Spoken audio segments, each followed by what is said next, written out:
ഭഗവാൻ സുബ്രഹ്മണ്യ സ്വാമി എപ്പോഴാണ് ഞങ്ങളുടെ അടുത്തേക്ക് വരിക എന്ന് ചോദിച്ചാൽ, ശരിക്കും പറഞ്ഞാൽ എങ്ങും നിറഞ്ഞ ഭഗവാൻ എല്ലായ്പ്പോഴും ഉണ്ട് നമ്മുടെ കൂടെ. പക്ഷേ എപ്പോഴാണ് നമുക്ക് അദ്ദേഹത്തെ കാണാൻ പറ്റുക, അല്ലെങ്കിൽ ഒരു പ്രത്യേക ഒരു രൂപത്തിൽ പ്രകടമാവുക, അല്ലെങ്കിൽ ഒരു ദുഃഖമൊക്കെ വിഷമത്തിൽ പെട്ടിരിക്കുമ്പോൾ ഭഗവാൻ വരുമോ?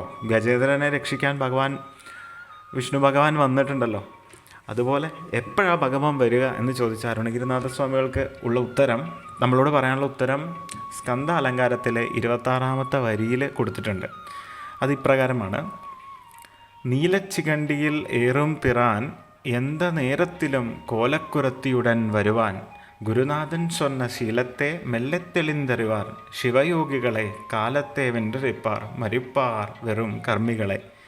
നീലച്ചികണ്ടിയിൽ, നീലമയിലേറുന്ന ഭഗവാൻ, പിറാൻ തമ്പുരാൻ, നീലച്ചികണ്ടിയിൽ ഏറും പിറാൻ എന്ത നേരത്തിലും, ഏത് നേരത്തിലും, രാവിലെ ഉച്ച പകൽ അങ്ങനെയൊന്നുമില്ല, രാത്രി അങ്ങനെയൊന്നുമില്ല, അശുദ്ധി ശുദ്ധി എന്നില്ല, സുഖത്തിലാണോ ദുഃഖത്തിലാണോ എന്നില്ല, എന്ത നേരത്തിലും കോലക്കുറത്തിയുടൻ വള്ളീദേവിയോട് കൂടെ വരും എന്നാണ് പറയുന്നത്.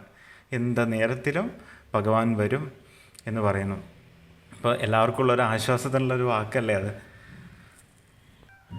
ആത്മാർത്ഥതയോടുകൂടി നമുക്ക് ഭഗവാനെ വിളിച്ച് പ്രാർത്ഥിക്കാം.